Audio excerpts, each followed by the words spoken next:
ਮੁਲਾਜ਼ਮਾਂ ਨੂੰ ਤਨਖਾਹ ਦੇਣ ਲਈ ਪੈਸਾ ਨਹੀਂ ਹੈ, ਪਰ ਉਸ ਤੋਂ ਇਲਾਵਾ ਹਰ ਮਹੀਨੇ ਕਰੋੜਾਂ ਰੁਪਏ ਦੀ ਐਡ ਦਿੱਤੀ ਜਾ ਰਹੀ ਹੈ।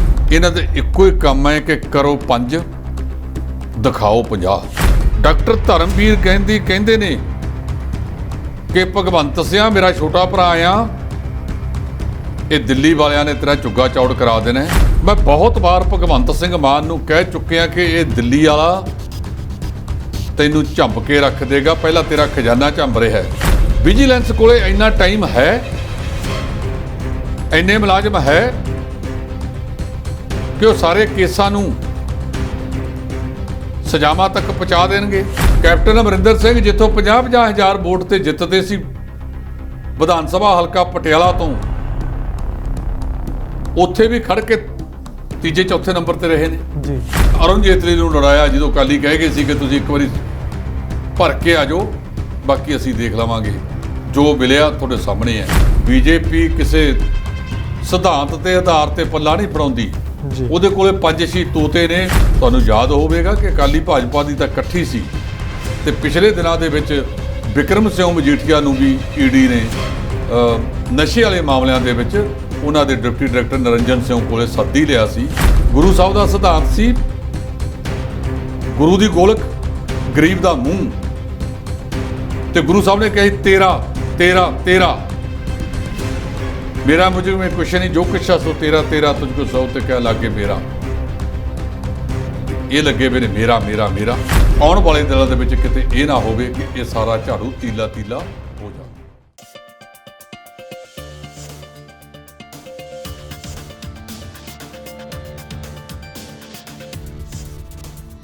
ਸਤਿ ਸ਼੍ਰੀ ਅਕਾਲ ਜੀ, ਤੁਸੀਂ ਵੇਖ ਰਹੇ ਹੋ D5 ਚੈਨਲ ਪੰਜਾਬੀ ਤੇ ਮੈਂ ਹਾਂ ਮਨਦੀਪ ਸਿੰਘ ਬੱਲੋਪੁਰ ਲੈ ਕੇ ਹਾਜ਼ਰ ਹਾਂ ਪ੍ਰੋਗਰਾਮ ਇੱਕ ਮੇਰੀ ਵੀ ਸੁਣੋ। ਇਸ ਪ੍ਰੋਗਰਾਮ ਦੇ ਵਿੱਚ ਅਸੀਂ ਦਿਨ ਭਰ ਦੀਆਂ ਪ੍ਰਮੁੱਖ ਖਬਰਾਂ ਦੇ ਉੱਤੇ ਚਰਚਾ ਕਰਦੇ ਹਾਂ ਤੇ ਸਾਡੇ ਨਾਲ ਸਾਡੇ ਸੀਨੀਅਰ ਐਡੀਟਰ ਜਸਪਾਲ ਸਿੰਘ ਢਿੱਲੋਂ ਜੀ ਜੁੜ ਚੁੱਕੇ ਨੇ। ਉਹਨਾਂ ਦਾ ਸਵਾਗਤ ਕਰ ਲੈਂਦੇ ਹਾਂ। ਢਿੱਲੋਂ ਸਾਹਿਬ ਤੁਹਾਡਾ ਬਹੁਤ ਸਵਾਗਤ ਜੀ। ਸ਼ੁਕਰੀਆ, ਬਹੁਤ ਬਹੁਤ ਮਿਹਰਬਾਨੀ ਜੀ। ਢਿੱਲੋਂ ਸਾਹਿਬ, ਪਟਿਆਲਾ ਤੋਂ ਧਰਮਵੀਰ ਗਾਂਧੀ ਹੋਰਾਂ ਨੇ ਵੱਡਾ ਬਿਆਨ ਦਿੱਤਾ ਹੈ। ਉਹਨਾਂ ਨੇ ਕਿਹਾ ਕਿ ਪੰਜਾਬ ਸਰਕਾਰ ਦੇ ਕੋਲ ਮੁਲਾਜ਼ਮਾਂ ਨੂੰ ਤਨਖਾਹ ਦੇਣ ਲਈ ਪੈਸਾ ਨਹੀਂ ਹੈ, ਪਰ ਉਸ ਤੋਂ ਇਲਾਵਾ ਹਰ ਮਹੀਨੇ ਕਰੋੜਾਂ ਰੁਪਏ ਦੀ ਐਡ ਦਿੱਤੀ ਜਾ ਰਹੀ ਹੈ। ਜਦੋਂ ਤੋਂ ਇਹ ਸਰਕਾਰ ਹੋਂਦ ਦੇ ਵਿੱਚ ਆਈ ਹੈ ਇੱਥੇ, ਤੇ ਪਹਿਲਾਂ ਦਿੱਲੀ ਦੇ ਵਿੱਚ, ਇਹਨਾਂ ਦਾ ਇੱਕੋ ਹੀ ਕੰਮ ਹੈ ਕਿ ਕਰੋ 5 ਦਿਖਾਓ 50। ਇਸੇ ਨੀਤੀ ਦੇ ਉੱਤੇ ਇਹ ਚੱਲ ਪਏ। ਮੈਂ ਅਕਸਰ ਗੱਲ ਕਰਦਾ ਹੁੰਦਾ ਕਿ ਜਦੋਂ ਸੂਰਜ ਚੜ੍ਹਦਾ ਹੈ ਨਾ, ਉਹ ਦੱਸਣ ਦੀ ਲੋੜ ਨਹੀਂ ਪੈਂਦੀ। ਕੁਦਰਤ ਨੇ ਜਿਹਦੀਆਂ ਅੱਖਾਂ ਨਹੀਂ ਵਾਪਸ ਲੈ ਲਈਆਂ ਜਾਂ ਨਹੀਂ ਦਿੱਤੀਆਂ, ਉਹ ਕਿਸੇ ਕਾਰਨ ਕਰਕੇ, ਉਹਦੀ ਤਾਂ ਵੱਖਰੀ ਗੱਲ ਹੈ। ਬਾਕੀ ਸਾਰਿਆਂ ਨੂੰ ਪਤਾ ਲੱਗ ਜਾਂਦਾ ਵੀ ਸੂਰਜ ਚੜ੍ਹ ਗਿਆ, ਚੰਦਰਮਾ ਚੜ੍ਹ ਗਿਆ। ਤੇ ਜੇ ਅਸੀਂ ਰੌਲਾ ਪਾ ਕੇ ਦੱਸੀਏ ਕਿ ਲਓ ਬਈ ਸੂਰਜ ਚੜ੍ਹ ਗਿਆ, ਦੇਖੋ ਸਾਰੇ ਜਣੇ ਆ ਕੇ, ਉਸੇ ਤਰ੍ਹਾਂ ਜਿਵੇਂ ਵਰਤ ਕਰਵਾ ਚੌਥ ਨੂੰ ਬਾਰ-ਬਾਰ ਕੋਠਿਆਂ ਤੇ ਔਰਤਾਂ ਚੜ੍ਹਦੀਆਂ ਹੁੰਦੀਆਂ ਕਿ ਚੌਦੋਂ ਚੰਦ ਚੜ੍ਹੇ, ਇਸ ਪਾਸੇ ਵੱਲ ਨੂੰ ਤੁਰ ਪਏ ਨੇ ਡਾਕਟਰ ਧਰਮਵੀਰ ਗਾਂਧੀ। ਇਹਨਾਂ ਚੋਂ ਹੀ ਨੇ। ਇਹਨਾਂ ਦੀ ਪਾਰਟੀ ਵੱਲੋਂ ਲੋਕ ਸਭਾ ਹਲਕਾ ਪਟਿਆਲੇ ਦੇ 2014 ਤੋਂ ਲੈ ਕੇ 2019 ਤੱਕ ਮੈਂਬਰ ਪਾਰਲੀਮੈਂਟ ਰਹੇ ਨੇ ਜੀ। ਉਹ ਇਹ ਕਹਿੰਦੇ ਕਿ ਤੁਸੀਂ, ਮੈਂ ਬਹੁਤ ਵਾਰ ਭਗਵੰਤ ਸਿੰਘ ਮਾਨ ਨੂੰ ਕਹਿ ਚੁੱਕਿਆ ਕਿ ਇਹ ਦਿੱਲੀ ਵਾਲਾ ਤੈਨੂੰ ਝੰਬ ਕੇ ਰੱਖ ਦੇਗਾ, ਪਹਿਲਾਂ ਤੇਰਾ ਖਜ਼ਾਨਾ ਝੰਬ ਰਿਹਾ ਹੈ। ਤੁਸੀਂ ਚਾਰੇ ਪਾਸਿਓਂ ਮੁਕਤਖੋਰੀਆਂ ਕਰ ਰਹੇ ਹੋ। 100 ਕਰੋੜ ਦੇ ਕਹਿੰਦੇ ਮਹੀਨੇ ਦੇ ਇਸ਼ਤਿਹਾਰ ਦੇ ਰਹੇ ਹੋ। ਇਹ ਪੈਸਾ ਆਉਣਾ ਕਿੱਥੋਂ ਹੈ? ਮੈਨੂੰ ਅਜੇ ਤੱਕ ਕੁਝ ਸਮਝ ਨਹੀਂ ਆਈ ਕਿ ਇਹ ਆਮਦਨ ਕਿੱਥੋਂ ਵਧਾਉਣੀਆਂ ਸੀ। ਪੰਜਾਬ ਦੀ ਆਮ ਆਦਮੀ ਦਾ ਜਿਹੜੀ ਆਮ ਆਮਦਨੀ ਹੈ ਉਹ ਤਾਂ ਐਕਸਾਈਜ਼ ਹੈ, ਆਬਕਾਰੀ ਨੀਤੀ। ਹੋਰ ਕਿੱਥੋਂ ਅਸੀਂ ਪੰਜਾਬ ਦੇ ਖਜ਼ਾਨੇ ਵਿੱਚ ਪੈਸਾ ਲੈ ਕੇ ਆਉਣਾ ਹੈ? ਕਿਤੋਂ ਤੁਸੀਂ ਕਹਿੰਦੇ ਹੋ 20 ਕਰੋੜ ਬਚਾ ਦਾਂਗੇ, ਆਹ ਬਚਾ ਦਾਂਗੇ, ਉਹ ਬਚਾ ਦਾਂਗੇ। ਅੱਜ 6 ਮਹੀਨੇ ਦਾ ਸਮਾਂ ਤੁਹਾਡਾ ਪੂਰਾ ਹੋ ਗਿਆ। ਡਾਕਟਰ ਧਰਮਵੀਰ ਕਹਿੰਦੇ ਨੇ ਕਿ ਭਗਵੰਤ ਸਿਆ ਮੇਰਾ ਛੋਟਾ ਭਰਾ ਆ, ਇਹ ਦਿੱਲੀ ਵਾਲਿਆਂ ਨੇ ਤੇਰਾ ਝੁੱਗਾ ਚੌੜ ਕਰਾ ਦੇਣਾ ਤੇ ਫਿਰ ਤੂੰ ਦੇਖਦੇ ਰਹਿਣਾ ਹੈ। ਆਮ ਆਦਮੀ ਪਾਰਟੀ ਜਿਹੜੀ ਬੜੇ ਚੜ੍ਹ ਕੇ ਸਰਕਾਰ ਆਈ ਸੀ, ਅੱਜ ਕਈ ਮਾਮਲਿਆਂ ਦੇ ਵਿੱਚ ਘਿਰਦੀ ਨਜ਼ਰ ਆ ਰਹੀ ਹੈ। ਅਦਾਲਤਾਂ ਦੇ ਵਿੱਚ ਇਹਨਾਂ ਦੇ ਕੇਸ ਪਾਸ ਨਹੀਂ ਹੋ ਰਹੇ। ਭ੍ਰਿਸ਼ਟਾਚਾਰ ਦੇ ਉੱਤੇ ਜਿਹੜੇ ਕੇਸ ਇਹਨਾਂ ਨੇ ਦਰਜ ਕੀਤੇ ਨੇ, ਇਹ ਕੋਈ ਜ਼ਰੂਰੀ ਹੈ ਕਿ ਉਹ ਕੇਸ ਸਮੇਂ ਸਿਰ ਪਾਸ ਹੋ ਜਾਣਗੇ? ਸਾਡੇ ਇੱਥੇ ਇੱਕ ਘੁਟਾਲਾ ਹੋਇਆ ਸੀ, ਉਸ ਵੇਲੇ ਡਿਪਟੀ ਕਮਿਸ਼ਨਰ ਹੁੰਦੇ ਸੀ ਵਿਕਾਸ ਗਰਗ। ਵਿਜੀਲੈਂਸ ਟੀਮ ਨੇ ਉਹਦੀ ਜਾਂਚ ਕੀਤੀ ਤੇ ਕੱਲ ਪਟਿਆਲੇ ਦੀ ਸੈਸ਼ਨ ਅਦਾਲਤ ਨੇ ਉਹ ਕੇਸ 'ਚੋਂ ਸਾਰੇ ਬੰਦੇ ਬਰੀ ਕਰਤੇ। ਵਿਜੀਲੈਂਸ ਕੋਲੇ ਇੰਨਾ ਟਾਈਮ ਹੈ, ਇੰਨੇ ਮੁਲਾਜ਼ਮ ਹੈ ਕਿ ਉਹ ਸਾਰੇ ਕੇਸਾਂ ਨੂੰ ਸਜ਼ਾਵਾਂ ਤੱਕ ਪਹੁੰਚਾ ਦੇਣਗੇ। ਕਾਨੂੰਨੀ ਅਫਸਰਾਂ ਤੇ ਤੁਹਾਡੇ ਸਵਾਲ ਉੱਠ ਰਹੇ ਨੇ, ਡੀਜੀਪੀ ਦੀ ਨਿਯੁਕਤੀ ਤੇ ਸਵਾਲ ਉੱਠ ਰਹੇ ਨੇ। ਖੱਡਾਂ ਵਾਲੇ ਮਾਮਲਿਆਂ ਦੇ ਵਿੱਚ ਹਾਈ ਕੋਰਟ ਨੇ ਤੁਹਾਨੂੰ ਸਟੇ ਦੇ ਦਿੱਤੀ ਹੈ। ਅਨਾਜ ਘਰ ਘਰ ਵੰਡਣ ਵਾਲੇ ਮਾਮਲੇ ਤੇ ਸਟੇ ਦਿੱਤੀ ਹੈ। ਮੈਨੂੰ ਯਾਦ ਆ ਸਰਦਾਰ ਜਿਹੜੇ ਸੁਨੀਲ ਜਾਖੜ ਸਾਹਿਬ ਕਾਂਗਰਸ ਦੇ ਪ੍ਰਧਾਨ ਹੁੰਦੇ ਸੀ, ਕੈਪਟਨ ਅਮਰਿੰਦਰ ਸਿੰਘ ਮੁੱਖ ਮੰਤਰੀ ਦੇ ਹੁੰਦਿਆਂ ਉਹਦੀ ਹਾਜ਼ਰੀ ਵਿੱਚ ਜਿਹੜਾ ਉਸ ਵੇਲੇ ਦਾ ਐਡਵੋਕੇਟ ਜਨਰਲ ਸੀ ਅਤੁਲ ਨੰਦਾ, ਉਹਦੇ ਤੇ ਸਵਾਲ ਚੁੱਕੇ ਸੀ ਕਿ ਇਹ ਫੌਜਾਂ ਸਿਰਫ ਕਰੋੜਾਂ ਰੁਪਏ ਵਕੀਲ ਖਰੀਦਣ ਵਾਸਤੇ ਜਾਂ ਵਕੀਲ ਕਿਰਾਏ ਤੇ ਕਰਨ ਵਾਸਤੇ ਹੀ ਖਰਚੇ ਰਹੇ ਆ। ਇਹ ਇੰਨੀ ਐਸ਼ੋ ਆਰਾਮ ਕਰ ਰਹੇ ਨੇ, ਇਹਨਾਂ ਦੇ ਕੋਲ ਇਹਨਾਂ ਤੇ ਨਿਰਭਰ ਰਹਿ ਕੇ ਪੰਜਾਬ ਕੇਸ ਹਾਰੀ ਜਾਂਦਾ ਹੈ। ਤੇ ਹੁਣ ਵੀ ਜੇ ਅਦਾਲਤਾਂ ਦੇ ਵਿੱਚ ਕੇਸ ਖੜਦੇ ਨਹੀਂ ਤਾਂ ਮੁੱਖ ਮੰਤਰੀ ਸਾਹਿਬ ਨੂੰ ਦੱਸਣਾ ਚਾਹੀਦਾ ਕਿ ਅਨਮੋਲ ਰਤਨ ਸਿੱਧੂ ਤੋਂ ਬਾਅਦ ਜਿਹੜਾ ਤੁਸੀਂ ਐਡਵੋਕੇਟ ਜਨਰਲ ਲਾਇਆ ਵਿਨੋਦ ਘਈ, ਕਿੱਥੇ ਜੇ ਕਮਜ਼ੋਰੀ ਹੈ ਕਿ ਘਈ ਸਾਹਿਬ ਕੇਸਾਂ ਨੂੰ ਸਹੀ ਦਿਸ਼ਾ ਵੱਲ ਲੈ ਕੇ ਨਹੀਂ ਜਾ ਰਹੇ ਜੀ। ਸੋ ਜਿਹੜਾ ਗਾਂਧੀ ਸਾਹਿਬ ਨੇ ਮਾਮਲਾ ਉਠਾਇਆ ਬੜਾ ਗੰਭੀਰ ਮਾਮਲਾ ਹੈ। ਮੁੱਖ ਮੰਤਰੀ ਸਾਹਿਬ ਨੂੰ ਇਹਦਾ ਜਵਾਬ ਦੇਣਾ ਚਾਹੀਦਾ ਹੈ ਕਿ ਇਹ ਪੈਸੇ ਦੂਜੇ ਰਾਜਾਂ ਦੇ ਵਿੱਚ ਪੰਜਾਬ ਦੇ ਇਸ਼ਤਿਹਾਰਾਂ ਦੇ ਪੈਸੇ ਕਿਸ ਕਾਰਨ ਕਰਕੇ ਖਰਚੇ ਜਾ ਰਹੇ ਨੇ। ਇਹ ਆਪਣੇ ਆਪ ਦੇ ਵਿੱਚ ਅਹਿਮ ਸਵਾਲ ਹੈ ਜੀ। ਤੇ ਦੂਜੇ ਪਾਸੇ ਢਿੱਲੋਂ ਸਾਹਿਬ, ਪੰਜਾਬ ਸਰਕਾਰ ਵੱਲੋਂ ਚਲਾਈ ਗਈ ਇੱਕ ਵਿਧਾਇਕ ਇੱਕ ਪੈਨਸ਼ਨ ਨੂੰ ਪੰਜਾਬ ਹਰਿਆਣਾ ਹਾਈ ਕੋਰਟ ਦੇ ਵਿੱਚ ਚੁਣੌਤੀ ਦਿੱਤੀ ਗਈ ਹੈ। 6 ਸਾਬਕਾ ਵਿਧਾਇਕਾਂ ਦੇ ਵੱਲੋਂ ਇਹ ਹਾਈ ਕੋਰਟ ਦੇ ਵਿੱਚ ਪੰਜਾਬ ਸਰਕਾਰ ਨੂੰ ਚੁਣੌਤੀ ਦਿੱਤੀ ਹੈ। ਦੇਖੋ, ਮੈਂ ਇਹਨੂੰ ਸਮਝ ਨਹੀਂ ਹੈਗੀ ਕਿ ਇਹ ਕਿਸ ਆਧਾਰ ਤੇ ਉਹਨਾਂ ਨੇ ਚੁਣੌਤੀ ਦਿੱਤੀ ਹੈ। ਇਹਦੇ ਵਿੱਚ ਜਿਹੜੇ ਲੁਧਿਆਣੇ ਦੇ ਵਿਧਾਇਕ ਨੇ ਰਕੇਸ਼ ਪਾਂਡੇ ਤੇ 6 ਹੋਰ ਜੀ, ਉਹਦੇ ਤੇ ਪੰਜਾਬ ਤੇ ਹਰਿਆਣਾ ਉੱਚ ਅਦਾਲਤ ਦਾ ਨੋਟਿਸ ਸਰਕਾਰ ਨੂੰ ਆ ਗਿਆ ਹੈ। ਅਗਲੀ ਪੇਸ਼ੀ ਦੇ ਉੱਥੇ ਸਰਕਾਰ ਨੂੰ ਜਵਾਬ ਦੇਣਾ ਪਵੇਗਾ। ਇਹ ਮਾਮਲਾ ਵਿਧਾਨ ਸਭਾ 'ਚ ਪਾਸ ਹੋਇਆ, ਫਿਰ ਇਸ ਸੰਬੰਧ ਦੇ ਵਿੱਚ ਰਾਜਪਾਲ ਸਾਹਿਬ ਨੇ ਮਨਜ਼ੂਰੀ ਦਿੱਤੀ।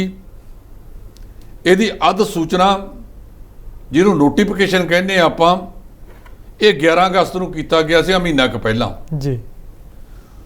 ਹੁਣ ਵਿਧਾਨ ਸਭਾ ਹੋਵੇ ਜਾਂ ਲੋਕ ਸਭਾ ਹੋਵੇ, ਉਹਨਾਂ ਨੂੰ ਕਾਨੂੰਨ ਬਣਾਉਣ ਦਾ ਪੂਰਾ ਅਧਿਕਾਰ ਹੈ।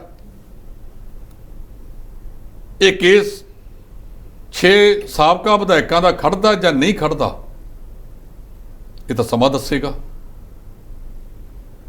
ਪਰ ਦੂਜੇ ਪਾਸੇ ਉਹ ਕਿਹੜੇ ਆਧਾਰ ਤੇ ਹੈ, ਸਰਕਾਰ ਨੇ ਨੋਟਿਸ ਵੀ ਦਿੱਤਾ ਹੈ।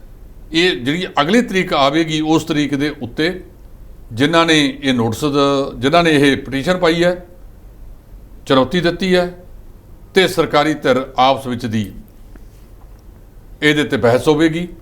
ਉਸ ਤੋਂ ਬਾਅਦ ਅਦਾਲਤ ਕਿਹੜੇ ਫੈਸਲੇ ਤੇ ਅਪੜਦੀ ਹੈ, ਉਸ ਤੋਂ ਬਾਅਦ ਪਤਾ ਲੱਗੇਗਾ ਜੀ।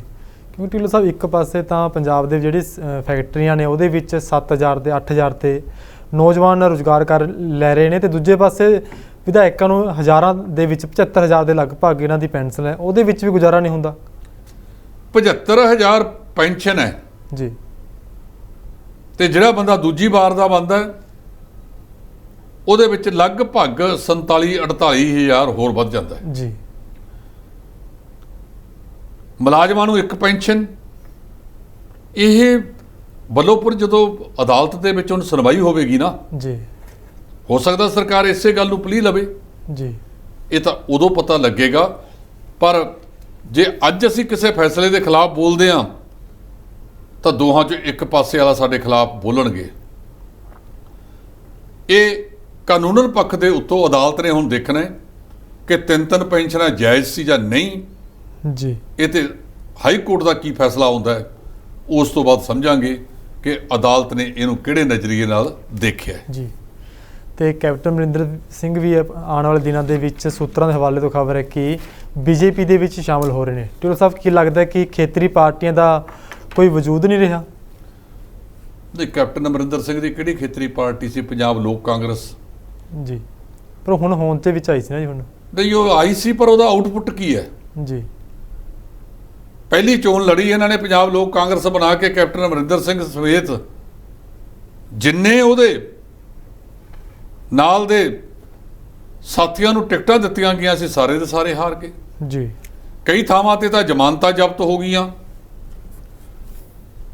ਤੁਸੀਂ ਧੰਨ ਮੰਨੋ ਭਾਰਤੀ ਜਨਤਾ ਪਾਰਟੀ ਨੂੰ, ਜਿਨ੍ਹਾਂ ਨੇ ਬੇਲਾ ਵਹਾ ਚੁੱਕੇ ਆਗੂਆਂ ਨੂੰ ਵੀ ਸ਼ਾਮਲ ਕਰ ਲਿਆ। ਕੈਪਟਨ ਅਮਰਿੰਦਰ ਸਿੰਘ ਜਿੱਥੋਂ 50-50 ਹਜ਼ਾਰ ਵੋਟ ਤੇ ਜਿੱਤਦੇ ਸੀ ਵਿਧਾਨ ਸਭਾ ਹਲਕਾ ਪਟਿਆਲਾ ਤੋਂ, ਉੱਥੇ ਵੀ ਖੜ ਕੇ ਤੀਜੇ ਚੌਥੇ ਨੰਬਰ ਤੇ ਰਹੇ ਨੇ। ਜੀ, ਸੋ ਇਸ ਤਰ੍ਹਾਂ ਇੱਕ ਕੱਲ ਦੇ ਮੁੰਡੇ ਨੇ ਉਹਨਾਂ ਨੂੰ ਹਰਾ ਦਿੱਤਾ ਹੈ। ਸੋ ਉਹਨਾਂ ਦਾ ਰਲੇਵਾਂ 19 ਤਰੀਕ ਨੂੰ ਹੋਣ ਲੱਗਿਆ ਜੇਪੀ ਨੱਡੇ ਦੀ ਹਾਜ਼ਰੀ ਦੇ ਵਿੱਚ। ਭਾਰਤੀ ਜਨਤਾ ਪਾਰਟੀ ਜੇ ਕਾਰਗੁਜ਼ਾਰੀ ਦੇਖ ਲਵੇ ਤਾਂ ਜਿਹੇ ਜੇ ਲਾਹੌਰ ਉਹੋ ਜੇ ਪਿਸ਼ੌਰ, ਜੀ, ਇਹ ਇੱਕੋ ਜਿਹੀ ਹੈ। ਮੈਨੂੰ ਨਹੀਂ ਲੱਗਦਾ ਕਿ ਕੈਪਟਨ ਅਮਰਿੰਦਰ ਸਿੰਘ ਦਾ ਬੀਜੇਪੀ 'ਚ ਜਾ ਕੇ ਕੋਈ ਬੀਜੇਪੀ ਨੂੰ ਫਾਇਦਾ ਹੋਵੇਗਾ ਜਾਂ ਨਹੀਂ ਹੋਵੇਗਾ। ਪਰ ਠੀਕ ਹੈ, ਇੱਕ ਵੱਡੀ ਪਾਰਟੀ ਹੈ, ਵੱਡੀ ਪਾਰਟੀ ਦੇ ਵਿੱਚ ਜਿੱਥੇ ਹੋਰ ਤੁਰੇ ਫਿਰਨਗੇ ਉੱਥੇ ਕੈਪਟਨ ਅਮਰਿੰਦਰ ਸਿੰਘ ਵੀ ਤੁਰਦੇ ਫਿਰਦੇ ਰਹਿਣਗੇ। ਭਾਰਤੀ ਜਨਤਾ ਪਾਰਟੀ ਨੂੰ ਜੇ ਤੁਸੀਂ ਕਹੋ ਕਿ ਬਹੁਤ ਵੱਡਾ ਕੋਈ ਲਾਭ ਹੋਣ ਵਾਲਾ ਹੈ, ਉਹ ਮੈਨੂੰ ਨਜ਼ਰ ਆਉਂਦਾ ਨਹੀਂ ਲੱਗਦਾ। ਤੇ ਭਾਰਤੀ ਜਨਤਾ ਪਾਰਟੀ ਪੰਜਾਬ ਦੇ ਵਿੱਚ ਜਿਹੜਾ ਪੈਰ ਲਾਉਣ ਨੂੰ ਫਿਰਦੀ ਹੈ, ਇਕੱਲਿਆਂ ਤੌਰ ਤੇ ਲੜਨ ਨੂੰ ਫਿਰਦੀ ਹੈ। ਪਹਿਲਾਂ 23 ਸੀਟਾਂ ਅਕਾਲੀ ਛੱਡਦੇ ਹੁੰਦੇ ਸੀ, ਬਾਕੀਆਂ ਤੇ ਆਪ ਲੜਦੇ ਸੀ। ਜੀ, ਉਹਦੀ ਥਾਂ ਦੇ ਉੱਤੇ ਹੁਣ ਇਹਨਾਂ ਨੇ 73 ਦੇ ਕਰੀਬ ਸੀਟਾਂ ਲੜੀਆਂ ਸੀਗੀਆਂ ਤੇ ਮਿਲੀਆਂ ਤਾਂ 2 ਹੀ ਹੈ। ਜੀ, ਪੰਜਾਬ ਦੇ ਵਿੱਚ ਜਦੋਂ ਤੱਕ ਉਹ ਸਹੀ ਆਗੂ ਦੀ ਚੋਣ ਨਹੀਂ ਕਰਦੇ, ਉਹਨਾਂ ਲੋਕਾਂ ਨੂੰ ਅੱਗੇ ਨਹੀਂ ਲੈ ਕੇ ਜਾਂਦੇ ਜਿਨ੍ਹਾਂ ਦੇ ਪੱਲੇ ਕੁਝ ਹੈ, ਫਿਰ ਤਾਂ ਭਾਜਪਾ ਦੇ ਇਕੱਲੇ ਕੁਝ ਪੈ ਸਕਦਾ। ਤੇ ਜੇ ਇਹਨਾਂ ਦੇ ਸਰਤੀ ਉਹਨਾਂ ਨੇ ਲੜਾਈ ਲੜਨੀ ਹੈ ਤੇ ਮੈਨੂੰ ਨਹੀਂ ਲੱਗਦਾ ਕੋਈ ਬਹੁਤਾ ਭਾਜਪਾ ਨੂੰ ਜਿਹੜਾ ਹੈਗਾ ਕੋਈ ਪੈਰ ਲੱਗਣਗੇ। ਉਹ ਸਹੀ ਤਰੀਕੇ ਦੇ ਨਾਲ ਉਹਨਾਂ ਨੇ ਹਰਦੀਪਪੁਰੀ ਇੱਥੋਂ ਲੜਾਇਆ, ਹਾਰ ਗਿਆ। ਜੀ, ਉਹਨਾਂ ਨੇ ਇਸ ਤੋਂ ਪਹਿਲਾਂ ਅਰੁਣ ਜੇਤਲੀ ਨੂੰ ਲੜਾਇਆ, ਜਦੋਂ ਅਕਾਲੀ ਕਹਿ ਗਏ ਸੀ ਕਿ ਤੁਸੀਂ ਇੱਕ ਵਾਰੀ ਭਰ ਕੇ ਆ ਜਾਓ, ਬਾਕੀ ਅਸੀਂ ਦੇਖ ਲਵਾਂਗੇ। ਜੋ ਮਿਲਿਆ ਤੁਹਾਡੇ ਸਾਹਮਣੇ ਹੈ। ਇਸੇ ਤਰ੍ਹਾਂ ਉਹਨਾਂ ਨੇ ਕਈ ਹੋਰ ਦੇਖਿਆ ਗਿਆ, ਜੇ ਕਿਸੇ ਦੇ ਪੱਲੇ ਸੀ ਉਹ ਨਵਜੋਤ ਸਿੱਧੂ ਦੇ ਪੱਲੇ ਸੀ। ਉਦੋਂ ਅਕਾਲੀਆਂ ਦੇ ਦਬਾਅ ਵਿੱਚ ਇਹਨਾਂ ਨੇ ਇਸ ਕਰਕੇ ਨਵਜੋਤ ਸਿੰਘ ਸਿੱਧੂ ਨੂੰ ਪਰੇ ਕੱਢਤਾ ਕਿ ਕਿਤੇ ਅਕਾਲੀਆਂ ਦੇ ਸਾਹਿਬਜ਼ਾਦੇ ਨੂੰ ਨਵਜੋਤ ਸਿੰਘ ਸਿੱਧੂ ਪੈਰ ਨਾਲ ਦੱਬ ਕੇ ਅੱਗੇ ਨਾ ਲੰਘ ਜਾਵੇ। ਭਾਰਤੀ ਜਨਤਾ ਪਾਰਟੀ ਆਪਣਾ ਆਧਾਰ ਨਾ ਬਣਾ ਲਵੇ। ਤੇ ਹੋਰ ਦੱਸੋ, ਜਿੰਨੇ ਬੰਦੇ ਇਹਨਾਂ ਨੇ ਇੱਥੇ ਲਿਆ ਕੇ ਖੜੇ ਕੀਤੇ ਆ, ਭਾਵੇਂ ਵਿਨੋਦ ਖੰਨਾ ਹੋਵੇ ਜਾਂ ਕੋਈ ਹੋਰ ਹੋਵੇ, ਉਹਨਾਂ ਦੇ ਪੱਲੇ ਪਿਆ ਕੀ ਹੈ। ਜੀ, ਤੇ ਟਿਊਟਰ ਸਾਹਿਬ, ਦੂਜੇ ਪਾਸੇ ਪੰਜਾਬ ਦੇ ਵਿੱਚ ਲੋਕ ਸਭਾ ਚੋਣਾਂ ਤੋਂ ਪਹਿਲਾਂ ਕਿਹਾ ਜਾ ਰਿਹਾ ਕਿ ਜਿਹੜੀ ਰਾਹੁਲ ਗਾਂਧੀ ਦੇ ਵੱਲੋਂ ਭਾਰਤ ਜੋੜੋ ਮੁਹਿੰਮ ਆਰੰਭ ਕੀਤੀ ਗਈ ਹੈ, ਇਸ ਤੋਂ ਪਹਿਲਾਂ ਬੀਜੇਪੀ ਪੰਜਾਬ ਦੇ ਵਿੱਚ ਕਾਂਗਰਸ ਨੂੰ ਇੱਕ ਵੱਡਾ ਝਟਕਾ ਦੇਣ ਜਾ ਰਹੀ ਹੈ, ਜਿਸ ਦੇ ਵਿੱਚ ਕਾਫੀ ਮੌਜੂਦਾ ਵਿਧਾਇਕ ਬੀਜੇਪੀ ਦਾ ਪੱਲਾ ਫੜ ਸਕਦੇ। ਇਹ ਕਹਿਣ ਦੀਆਂ ਗੱਲਾਂ ਨੇ, ਜਦੋਂ ਕੋਈ ਹੋਵੇਗਾ ਉਹ ਦੇਖਿਆ ਜਾਵੇਗਾ। ਜੀ, ਬੀਜੇਪੀ ਕਿਸੇ ਸਿਧਾਂਤ ਤੇ ਆਧਾਰ ਤੇ ਪੱਲਾ ਨਹੀਂ ਫੜਾਉਂਦੀ। ਜੀ, ਉਹਦੇ ਕੋਲੇ 5-6 ਤੋਤੇ ਨੇ। ਜਦੋਂ ਬੰਦੇ ਕੰਮ ਕਰਦੇ ਆ, ਕਈ ਤਾਂ ਗਲਤੀਆਂ ਅਣਜਾਣੇ ਵਿੱਚ ਹੋ ਜਾਂਦੀਆਂ ਨੇ ਤੇ ਕਈਆਂ ਨੇ ਲੁੱਟੀ ਇੰਨੀ ਮਚਾਈ ਹੁੰਦੀ ਹੈ ਕਿ ਉਹਨਾਂ ਦੀਆਂ ਫਾਈਲਾਂ ਫਿਰ ਉਹ ਸਾਂਭ ਕੇ ਰੱਖਦੇ ਆ। ਜਦੋਂ ਵਕਤ ਆਉਂਦਾ ਹੈ ਉਦੋਂ ਫਿਰ ਫਾਈਲਾਂ ਦੇ ਵਿੱਚੋਂ ਇੱਕ ਪਾਸਾ ਜਿਹਾ ਕੱਢ ਕੇ ਦਿਖਾ ਦਿੱਤਾ ਜਾਂਦਾ ਹੈ। ਤੁਹਾਨੂੰ ਯਾਦ ਹੋਵੇਗਾ ਕਿ ਅਕਾਲੀ ਭਾਜਪਾ ਦੀ ਤਾਂ ਇਕੱਠੀ ਸੀ ਤੇ ਪਿਛਲੇ ਦਿਨਾਂ ਦੇ ਵਿੱਚ ਬਿਕਰਮ ਸਿੰਘ ਮਜੀਠੀਆ ਨੂੰ ਵੀ ਈਡੀ ਨੇ ਨਸ਼ੇ ਵਾਲੇ ਮਾਮਲਿਆਂ ਦੇ ਵਿੱਚ ਉਹਨਾਂ ਦੇ ਡਿਪਟੀ ਡਾਇਰੈਕਟਰ ਨਰਿੰਜਨ ਸਿੰਘ ਕੋਲੇ ਸੱਦ ਹੀ ਲਿਆ ਸੀ। ਤੇ ਲੋਕ ਕਈਆਂ ਨੂੰ ਤਾਂ ਦਸੰਬਰ ਦੇ ਮਹੀਨੇ ਵਿੱਚ ਵੀ ਪਸੀਨੇ ਆ ਗਏ ਸੀ। ਜੀ ਅੱਜ ਕੱਲ ਪਾਰਟੀਆਂ ਦਾ ਅਸੂਲ ਨਹੀਂ ਰਿਹਾ ਜੀ ਤੇ ਇਸ ਕਰਕੇ ਕੋਈ ਕਿਤੇ ਵੀ ਜਾ ਸਕਦਾ, ਕਿਤੇ ਆ ਸਕਦਾ, ਕੋਈ ਕੁਝ ਨਹੀਂ ਕਹਿ ਸਕਦੇ। ਇਹ ਸਿਧਾਂਤ ਤਾਂ ਹੈ ਨਹੀਂ।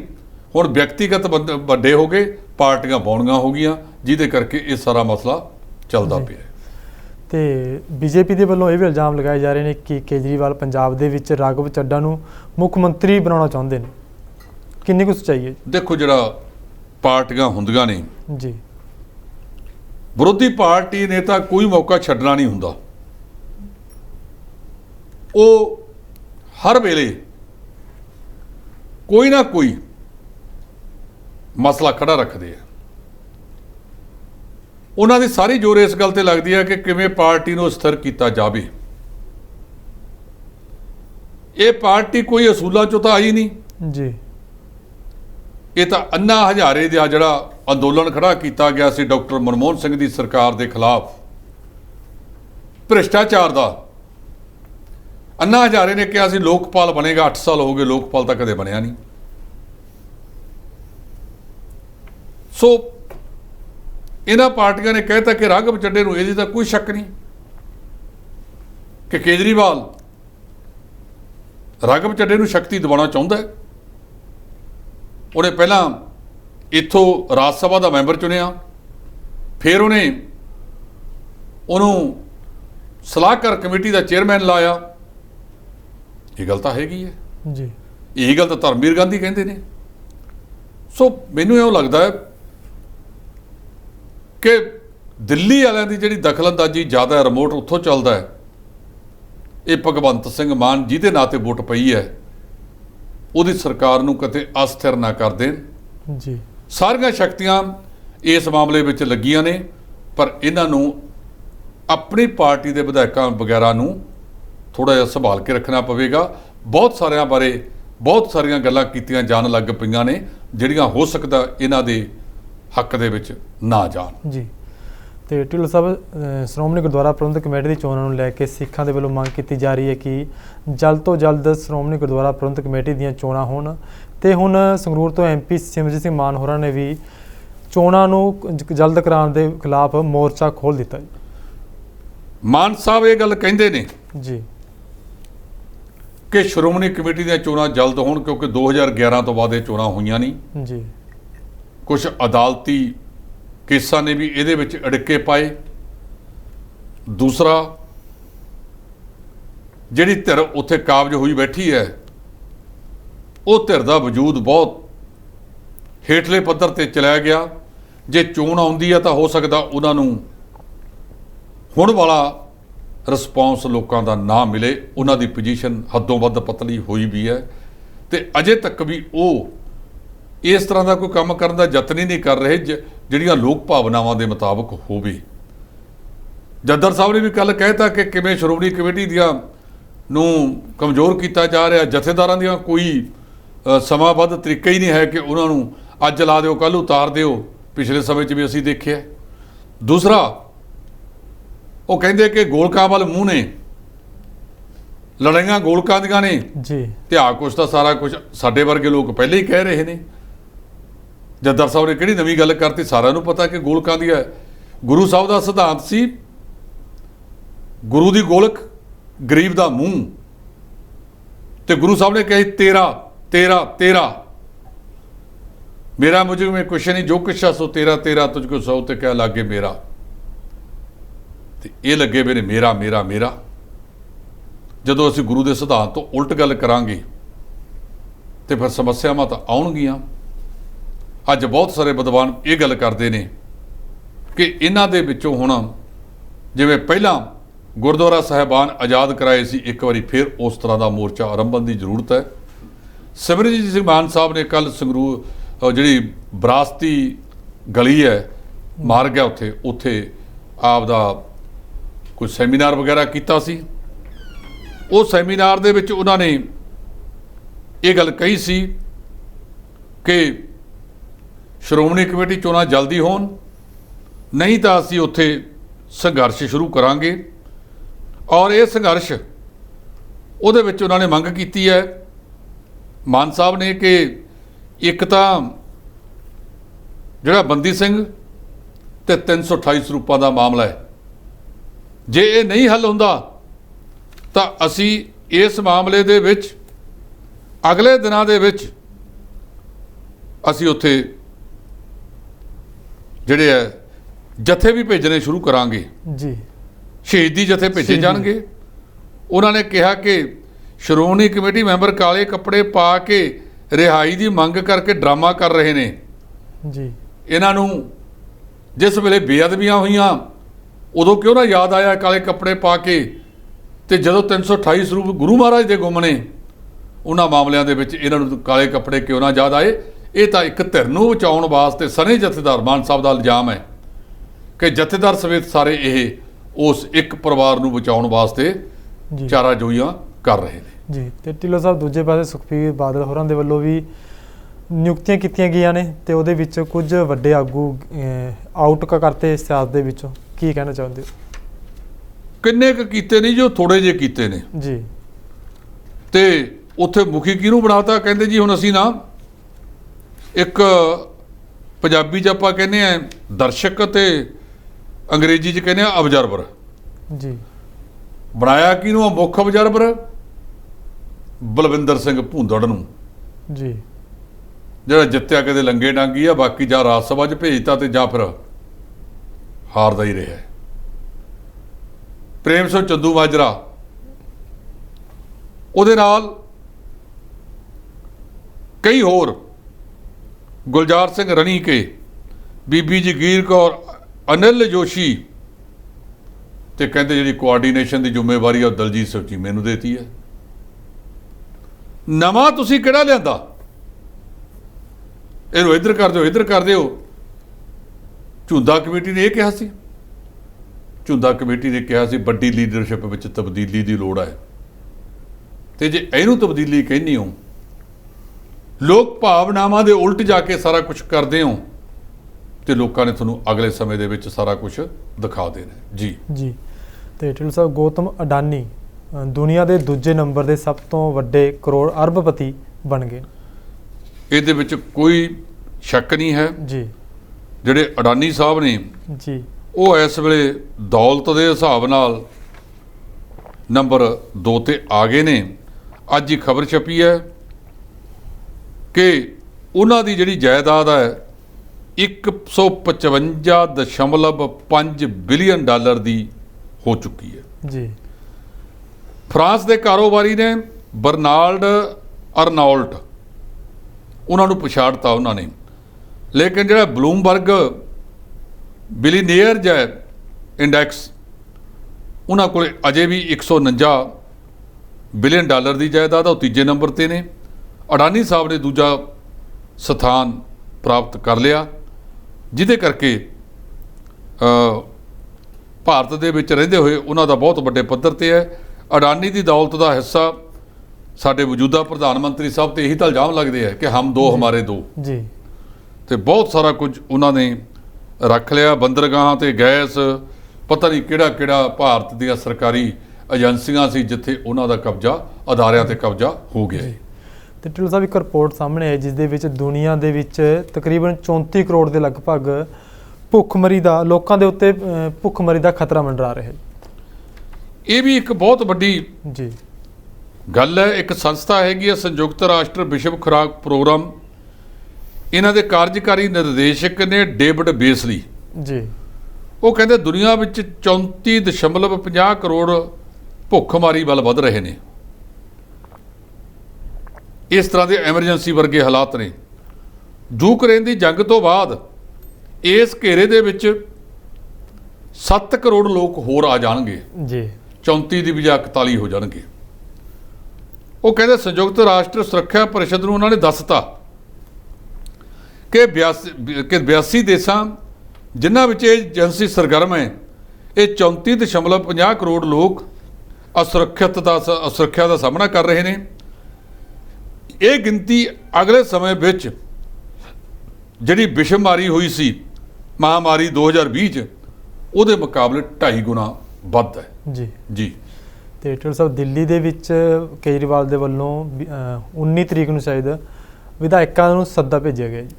ਜੱਗ ਆਪਣਾ ਮਨਦੀਪ ਜੀ ਇਹ 18 ਸਤੰਬਰ ਹੈ ਜੀ 18 ਸਤੰਬਰ 18 ਸਤੰਬਰ ਨੂੰ ਉਹਨਾਂ ਨੇ ਬੁਲਾਇਆ ਕਿ ਆਓ ਬਹਿ ਕੇ ਗੱਲ ਕਰੀਏ।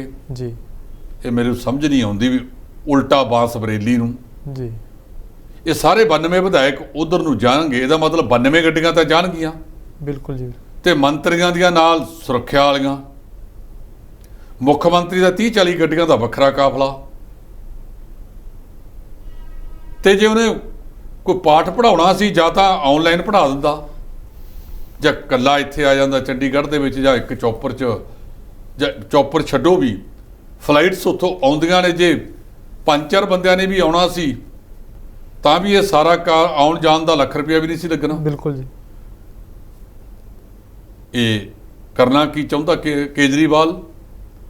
ਉਹਦਾ ਸੁਪਨਾ ਤਾਂ ਪ੍ਰਧਾਨ ਮੰਤਰੀ ਦਾ ਬਣਿਆ ਹੋਇਆ ਹੈ। ਸੋ ਕਿੱਥੋਂ ਤੱਕ ਜਾਂਦੇ ਆ, ਕਿੱਥੋਂ ਤੱਕ ਨਹੀਂ ਜਾਂਦੇ, ਇਹ ਤਾਂ ਸਮਾਂ ਦੱਸੇਗਾ। ਪਰ ਆਮ ਆਦਮੀ ਪਾਰਟੀ ਜਿਹੜੀ 6 ਮਹੀਨੇ ਕੱਲ੍ਹ ਪੂਰੇ ਹੋਏ ਨੇ ਤੇ 6 ਮਹੀਨਿਆਂ ਦੇ ਵਿੱਚ ਹੀ ਇਹਨਾਂ ਦੇ ਖਿਲਾਰੇ ਪੈਣੇ ਸ਼ੁਰੂ ਹੋ ਗਏ ਨੇ। ਲੱਗਦਾ ਹੈ ਕਿ ਇਹ ਆਉਣ ਵਾਲੇ ਦਿਨਾਂ ਦੇ ਵਿੱਚ ਕਿਤੇ ਇਹ ਨਾ ਹੋਵੇ ਕਿ ਇਹ ਸਾਰਾ ਝਾੜੂ ਤੀਲਾ ਹੋ ਜਾਵੇ। ਤੇ ਟਿਲ ਸਾਹਿਬ ਤੁਹਾਡਾ ਬਹੁਤ ਬਹੁਤ ਧੰਨਵਾਦ, ਤੁਸੀਂ ਵਡਮੁੱਲੇ ਵਿਚਾਰ ਸਾਡੇ ਦਰਸ਼ਕਾਂ ਦੇ ਨਾਲ ਸਾਂਝੇ ਕੀਤੇ। ਤੇ ਦਰਸ਼ਕੋ ਕੱਲ੍ਹ ਫਿਰ ਨਵੀਆਂ ਤੇ ਤਾਜ਼ੀਆਂ ਖਬਰਾਂ ਨਾਲ ਲੈ ਕੇ ਫਿਰ ਹਾਜ਼ਰ ਹੋਵਾਂਗੇ। ਧੰਨਵਾਦ।